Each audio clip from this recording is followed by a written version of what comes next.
بسم اللہ الرحمن الرحیم الحمد للہ رب العالمین وصلی اللہ علی محمد وآلہ الطاہرین وقال سبحانہ وتعالی اللہ لا الہ الا هو الحی القیوم۔ موضوع گفتگو تبرع اور تبلہ۔ عموماً لفظ تبرع اور تبلہ استعمال ہوتا ہے، لیکن صحیح لفظ ہے تبری اور تبلی۔ لیکن اگر کوئی تبرع اور تبلہ بھی کہے تو یہ غلط العام ہے، اور غلط العام کثرت استعمال کے بعد صحیح مانا جاتا ہے۔ لہٰذا اگر اس وقت کوئی معاشرے میں تبرع اور تبلہ کہے تو گو کہ عربی قواعد کے حساب سے غلط ہے، لیکن اسے صحیح مانا جاتا ہے کیونکہ مشہور تلفظ اب یہی ہو گیا ہے۔ پہلے مرحلے میں تبلہ اور تبرع کے معنی کیا ہیں اسے بیان کریں تو تبلہ کے معنی اظہار محبت کے ہیں، اور تبرع کے معنی ہیں اظہار بیزاری اور نفرت۔ اور اصطلاحی اعتبار سے تبلہ کے معنی یہ ہیں کہ ایک مسلمان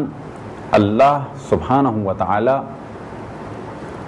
اور انبیاء علیہم السلام اور ان کے اوصیاء علیہم السلام اور مؤمنین سے محبت کرے اور محبت کا اظہار کرے۔ اور تبرع کے معنی ہیں اللہ سبحانہ و تعالی اور انبیاء علیہم السلام اور اوصیاء علیہم السلام اور مؤمنین کے دشمنوں سے اظہار براعت کرے، یعنی ہم بری ہیں، ان سے ہمارا کوئی تعلق نہیں ہے، دل میں بھی نفرت ہو اور زبان سے بھی کم سے کم یہ کہ ان کے لیے کوئی محبت اور مودت کا جملہ ظاہر نہ ہو۔ مشہور و معروف جملہ کہ جس سے ہر مسلمان آشنا ہے اور ذکر کے اعتبار سے سب سے بڑا اور اہم ذکر مانا جاتا ہے وہ ہے لا الہ الا اللہ۔ اور بہت زیادہ ذکر کی تاکید ہے۔ اسی ذکر پر اگر توجہ دی جائے تو اس میں پہلے مرحلے میں تبرع ہے اور پھر تبلہ ہے، یعنی پہلے مرحلے میں اللہ سبحانہ و تعالی کے غیر کا انکار کیا گیا ہے، اور دوسرے جملے میں اللہ سبحانہ و تعالی کی وحدانیت کا اقرار کیا گیا ہے۔ لا الہ یعنی کوئی بھی معبود نہیں ہے، کوئی بھی اللہ نہیں ہے، الا اللہ سوائے اللہ سبحانہ و تعالی کے۔ اب اگر لا الہ نہ ہو تو فقط اللہ سبحانہ و تعالی کے اقرار سے ایک انسان مومن نہیں بن سکتا۔ اسی طرح سے انبیاء علیہم السلام کا اقرار، ان کی نبوت کا اقرار، اور ساتھ ہی ان کے دشمنوں کا اقرار یا جھوٹے انبیاء کا اقرار کافی نہیں ہے، بلکہ جھوٹے انبیاء اور انبیاء کے دشمنوں سے اظہار نفرت کرنی ہوگی، اظہار براعت کرنی ہوگی، اور کم سے کم اظہار نفرت یا اظہار بیزاری کی جو کیفیت ہے وہ یہ کہ ہم انہیں نہیں مانتے، انہیں اچھا نہیں سمجھتے۔ اب یہ ضروری نہیں ہے کہ ان پر لعنت بھیجی جائے، کم سے کم یہ کہ اظہار برات کی جائے کہ نہیں، یہ حق نہیں ہے، ہم انہیں نہیں مانتے۔ بس اگر کسی زمانے میں کوئی شخص اللہ سبحانہ و تعالی یا کسی نبی کو مانے اور ساتھ ہی اس نبی کے مقابلے میں جو شخص کھڑا ہوا ہو اور جھوٹا دعوے دار ہو نبوت کا، یا یہ کہ نبی کا مخالف ہو، اس کا بھی اقرار کیا جائے اس کی نبوت کا، یا اس مخالف کو احترام دیا جائے اور مانا جائے اور گلے سے لگایا جائے، تو ہر شخص یہ کہے گا کہ یہ نفاق ہے۔ لہذا مذہب حق اہل بیت علیہم السلام کے فروع دین میں سے ایک اہم ترین فرع وہ ہے تبرع اور تبلہ۔ 10 اہم فروع دین کے جن کو عموم مومنین جانتے ہیں نماز، روزہ، حج، زکوٰۃ، خمس، جہاد، امر بالمعروف و نہی عن المنکر و تبرع و تولا۔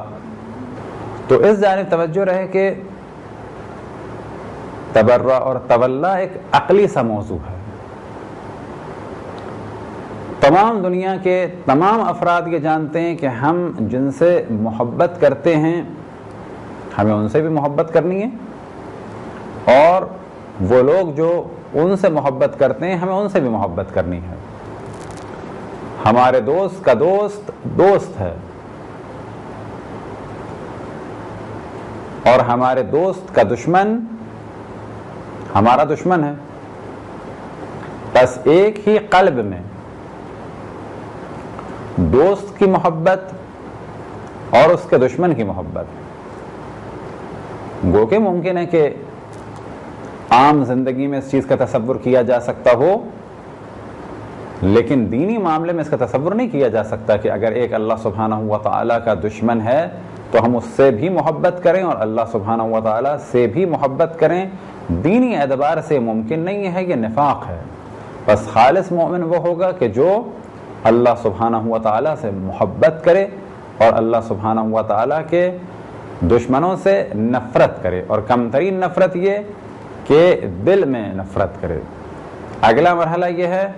کہ اس کے نقائص لوگوں تک پہنچائے، کہ کہے کہ یہ اللہ سبحانہ و تعالیٰ کا دشمن ہے اور اس میں یہ رذائل پائے جاتے ہیں، اس کی یہ خصلتیں ہیں۔ اور پھر اگلا مرحلہ یہ ہے کہ اس سے جنگ کی جائے۔ جس طرح سے امر بالمعروف اور نہی عن المنکر کے درجات ہیں، بالکل اسی طریقے سے تبرع اور تولا کا جو کم ترین درجہ ہے وہ یہ کہ دل میں محبت ہو، اور تبرع کے لیے جو کم ترین درجہ ہے وہ یہ کہ دل میں نفرت ہو۔ تو پہلا ہی جملہ کہ جو اسلام میں اہم ترین جملہ ہے وہ ہے لا الہ الا اللہ، کہ جس میں پہلے مرحلے میں اللہ سبحانہ و تعالیٰ کے مخالفوں کا اللہ سبحانہ و تعالیٰ کے مقابلے میں جس کو لایا جائے اس کا انکار ہے،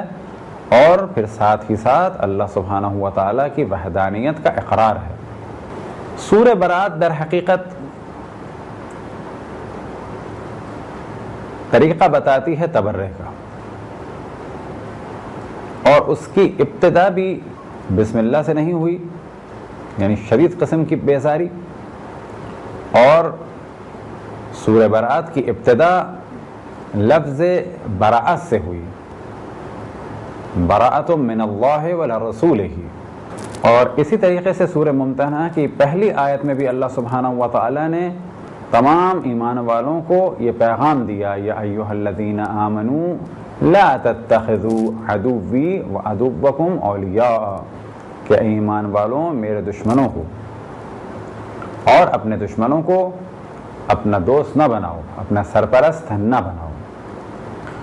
تو یہاں پر یہ بات واضح ہو گئی کہ اللہ سبحانہ و تعالیٰ کی محبت اور اللہ سبحانہ و تعالیٰ کے دشمن کی محبت ایک ہی دل میں اگر ہو تو وہ مومن نہیں ہے، بلکہ مومن کیا ہے؟ مومن کی علامت کیا ہے؟ کہ جس کی جانب سورہ ممتحنہ کی پہلی آیت میں اللہ سبحانہ و تعالیٰ نے توجہ دلائی، یا ایھا الذین آمنوا لا تتخذوا عدوی وعدوکم اولیاء۔ بس اب اگر کوئی یہ کہے کہ ہم اللہ اور اس کے دشمنوں سے محبت کرتے ہیں تو یہ ایمان نہیں ہے۔ یہی وجہ ہے کہ قرآن اور تعلیمات رسول اللہ صلی اللہ علیہ وسلم اور تعلیمات اہل بیت علیہم السلام میں ان دونوں چیزوں کی جانب بہت توجہ ہے، یعنی تولا اور تبرع۔ اسی طرح سورہ توبہ کی آیت نمبر 114 میں حضرت ابراہیم علیہ السلام کا قول اللہ سبحانہ و تعالیٰ نے نقل کیا، ان کی روش کو بیان کیا۔ وہ روش کیا تھی؟ فَلَمَّا تَبَيَّنَ لَهُ أَنَّهُ عَدُوُّ اللَّهِ تَبَرَّأَ مِنْهُ، کہ جب حضرت ابراہیم علیہ السلام کو معلوم ہو گیا، واضح ہو گیا کہ ان کا چچا آزر ایمان لانے والا نہیں ہے، دشمن خدا ہے، تو انہوں نے نتیجتاً کیا کام کیا؟ تبرأ منہ، کہ اس سے براءت کا اظہار کیا۔ حضرت ابراہیم علیہ السلام کی روش تو یہ ہے کہ اپنے چچا سے براءت کا اظہار کیا، اب اگر رسول اللہ صلی اللہ علیہ وسلم کے چچا حضرت ابو طالب علیہ السلام مشرک یا کافر ہوتے تو حضرت ابراہیم سے جو زیادہ افضل ہیں یعنی رسول اللہ صلی اللہ علیہ وسلم، وہ بھی قطعاً اپنے چچا حضرت ابو طالب سے اظہار براءت فرماتے اگر وہ معاذ اللہ معاذ اللہ معاذ اللہ کافر ہوتے۔ لیکن ہم یہ دیکھتے ہیں کہ حضرت ابو طالب علیہ السلام کی وفات کے بعد 1 یا 2 دن رسول اللہ صلی اللہ علیہ وسلم نے سوگ نہیں منایا، بلکہ پورے سال سوگ منایا، اور اس پورے سال کا نام رکھا عام الحزن، حزن کا سال۔ اب وہ لوگ جو حضرت ابو طالب علیہ السلام کو کافر کہتے ہیں اور کفر کی نسبت دیتے ہیں، وہ در حقیقت رسول اللہ صلی اللہ علیہ وآلہ وسلم کی توہین کرتے ہیں۔ وہ یہ ثابت کرنا چاہتے ہیں کہ حضرت ابراہیم توحید میں مخلص تھے، اور جیسے ہی ثابت ہوا کہ ان کا چچا مشرک ہے اور ایمان لانے والا نہیں ہے تو انہوں نے براءت کا اظہار کیا، اور جیسے ہی ثابت ہوا کہ وہ دشمن خدا ہے تو حضرت ابراہیم نے براءت کا اظہار کیا، جبکہ وہ ابھی مرا نہیں۔ امکان عقلی طور پر یہ ہے کہ یہ بعد میں ایمان لے آئے، لیکن ابھی اس کا کفر ثابت ہو گیا، اللہ سبحانہ و تعالیٰ سے دشمنی ثابت ہو گئی، تو حضرت ابراہیم علیہ السلام نے براءت کا اظہار کیا۔ لیکن اب فرض یہ کریں کہ حضرت ابو طالب علیہ السلام کافر دنیا سے گئے، اللہ سبحانہ و تعالیٰ کے معاذ اللہ اگر وہ دشمن تھے تو یہ توہین در حقیقت رسول اللہ صلی اللہ علیہ وسلم کی ہے، کیونکہ اب ان کے لیے کنفرم ہو چکا تھا کہ یہ ایمان نہیں لائے، یہاں تک کہ دنیا سے چلے گئے۔ بس یہ توہین رسول اللہ صلی اللہ علیہ وسلم کی مانی جائے گی معاذ اللہ، کہ اس کے بعد بھی کہ ان کو یقین تھا کہ یہ کافر دنیا سے گئے تو گریہ بھی کیا، سوگ بھی منایا، 1 یا 2 دن کا سوگ نہیں منایا بلکہ پورے سال کا سوگ منایا۔ تو عالم اسلام میں بلا شک بعد رسول اللہ اہل بیت پر ظلم کا سلسلہ ہوا شروع، اور انہی مظالم میں سے ایک ظلم یہ تھا کہ اہل بیت کے فضائل دوسروں کو دیے گئے۔ اب وہ شخص کہ جس کی آغوش میں رسول اللہ صلی اللہ علیہ وسلم پروان چڑھے اور آخر وقت تک انہوں نے اشرف الانبیاء کا دفاع کیا، انہیں تو بعد رسول اللہ کافر کہا جائے، اور وہ شخص کہ جو ہمیشہ جنگ کرتا رہا اور رسول اللہ صلی اللہ علیہ وسلم کی مخالفت کرتا رہا، اور اگلے مرحلے میں اس کے بیٹے نے نفس رسول اللہ مولا امیر المؤمنین کی مخالفت کی، اور پھر اس کے پوتے یزید لعنت اللہ علیہ نے فرزند رسول اللہ صلی اللہ علیہ وسلم سے جنگ کی اور انہیں شہید کیا، اور سر نو کے نیزہ پہ بلند کیا، اور ان کی بیٹیوں کو یعنی رسول اللہ صلی اللہ علیہ وسلم کی بیٹیوں کو، نواسیوں کو اسیر کیا۔ ان افراد کو تو مسلمان کہا جائے، ابو سفیان کو مسلمان کہا جائے، اور جس نے رسول اللہ کا دفاع کیا، راتوں کو رسول اللہ کی جان بچانے کے لیے اپنے بیٹوں کو ان کی جگہ پہ سلایا، ان کے بارے میں کہا جائے کہ یہ معاذ اللہ مشرک تھے۔ تو یہ تو تھا در حقیقت بعد رسول اللہ وہ بغض کہ جو لوگوں کو رسول اللہ سے تھا، وہ ظاہر ہوا کہ ان کے تمام حامیوں پر ظلم کیا گیا، لہذا حضرت ابو طالب اگر زندہ ہوتے تو انہیں بھی قتل کیا جاتا۔ جو ظلم جناب سیدہ پہ ہوئے، جو ظلم مولا امیر المومنین پہ ہوئے، وہی ظلم حضرت ابو طالب پہ ہوتے، لیکن کیونکہ وہ زندہ نہیں تھے تو انہیں کافر بنا دیا۔ مولا امیر المومنین زندہ تھے تو انہیں بعض جگہ تارک الصلاۃ بنا دیا معاویہ نے، کہ جنگ صفین کے بعد جب مولا امیر المومنین کی ضربت لگی اور یہ خبر جب دمشق پہنچی تو بعض لوگوں نے تعجب سے کہا کیا علی ابن ابی طالب نماز پڑھتے تھے؟ کیا علی ابن ابی طالب صبح کی نماز پڑھتے تھے اور مسجد جاتے تھے؟ تو اتنا مولا امیر المومنین کے خلاف پروپیگنڈا تھا۔ تو اسی پروپیگنڈے کا ایک حصہ تھا حضرت ابو طالب کے خلاف پروپیگنڈا کفر کا۔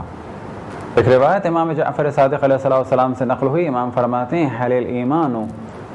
الا الحب والبغض، کہ آیا ایمان حب یعنی محبت اور بغض یعنی نفرت کے علاوہ کوئی اور چیز ہے؟ اس روایت کے معنی ہیں یعنی حل الایمان الحب فی اللہ والبغض فی اللہ، یعنی ایمان کیا اس کے علاوہ کچھ ہے کہ اللہ سبحانہ و تعالیٰ کے لیے محبت کی جائے اور اللہ سبحانہ و تعالیٰ کے لیے نفرت کی جائے؟ بلا شک اسلام یہی ہے کہ اللہ کے رسول اور اوصیاء اور اولیاء اور مومنین سے اظہار محبت کی جائے اور ان کے دشمنوں سے اظہار نفرت کی جائے، یہی چیز ہے تبرہ اور تولا۔ کہ اللہ سبحانہ و تعالیٰ کا ارشاد ہے قد کانت لکم اسوۃ حسنہ، اور یہ ارشاد کس کے لیے؟ تمام انسانوں کے لیے اور خصوصاً تمام مسلمانوں کے لیے، کہ تمام مسلمانوں تمہارے لیے اسوہ حسنہ ہے، کس میں؟ حضرت ابراہیم میں اور ان کے اصحاب میں۔ اور یہ کیا اسوہ حسنہ ہے؟ اذ قالوا، کہ جب انہوں نے کہا، کیا کہا اور کس سے کہا؟ اذ قالوا لقومہم، جب اپنی قوم کے افراد سے کہا، انا براء، یعنی ہم بری ہیں۔ کس سے بری ہیں؟ منکم، تم سے بری ہیں، ومما تعبدون، اور جن کو تم پوجتے ہو ان سے بری ہیں۔ تو یہاں تک تو گفتگو رہی کہ براءت کے معنی کیا ہیں اور قرآن میں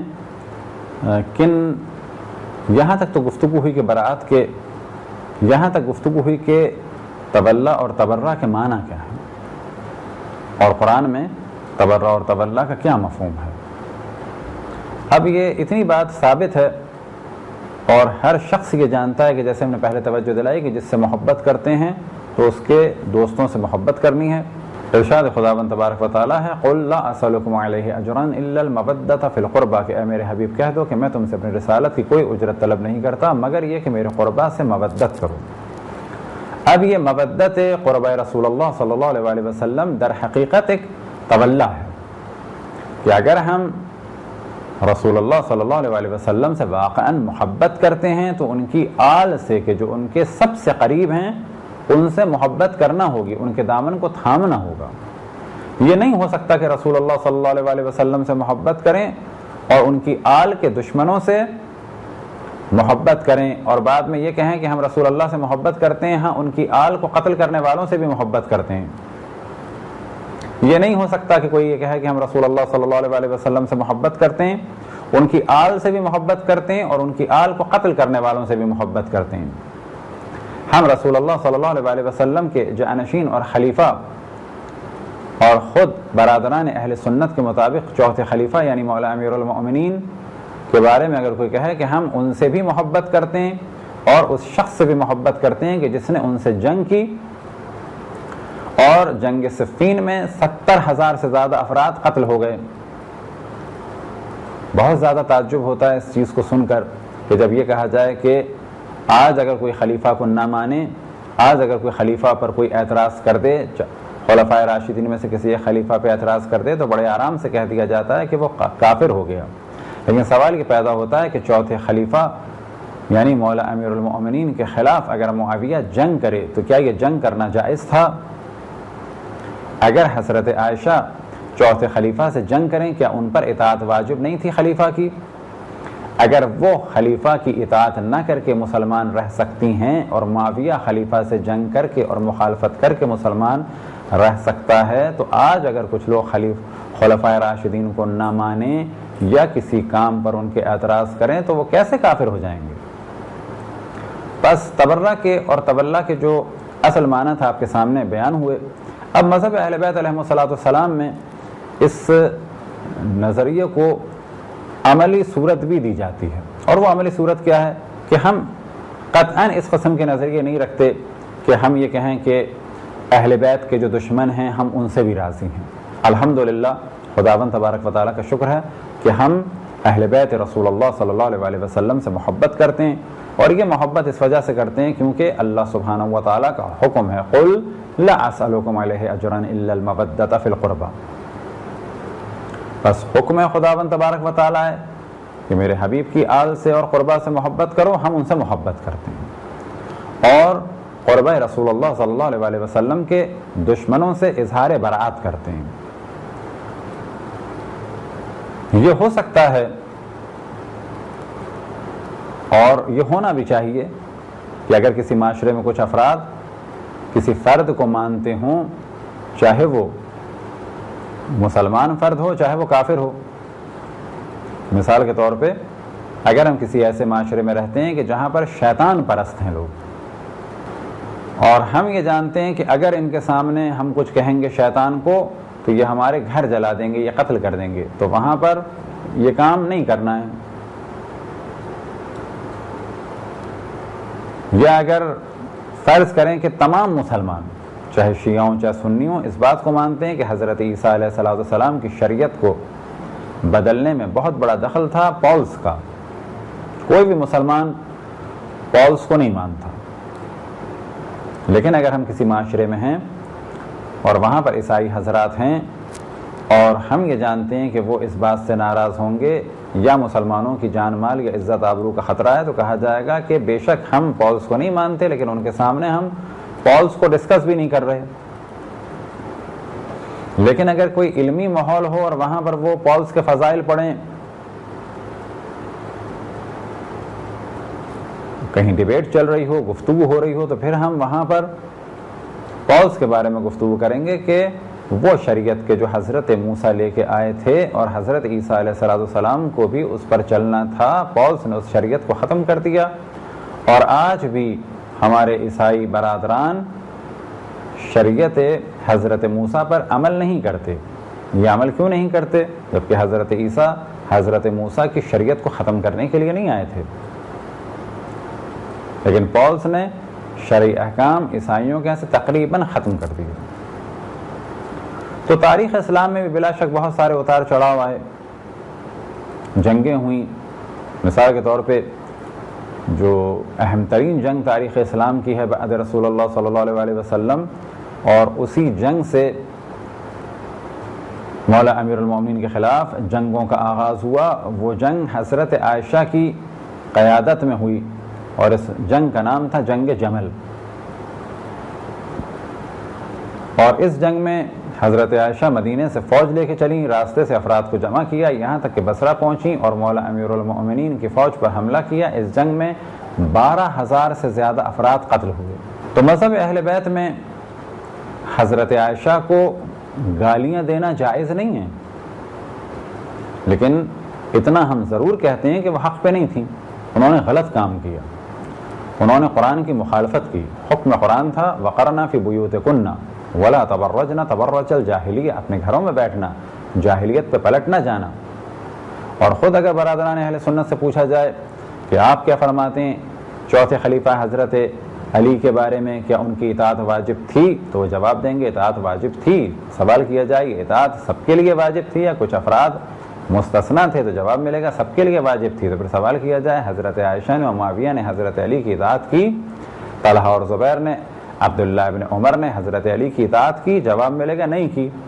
جنگ جمل میں 12,000 سے زیادہ افراد مارے گئے، جنگ صفین میں 70,000 سے زیادہ افراد مارے گئے۔ مذہب اہل بیت ایک کلیئر مذہب اور مکتب ہے، لہٰذا ہم ان افراد کی تائید نہیں کرتے، ہم واضح کہتے ہیں کہ ہم انہیں نہیں مانتے۔ بس یہ نہ ماننا در حقیقت تبرہ ہے، اور اہل بیت علیہ السلام کا ساتھ دینا یہ تولا ہے۔ یہ تھی ایک گفتگو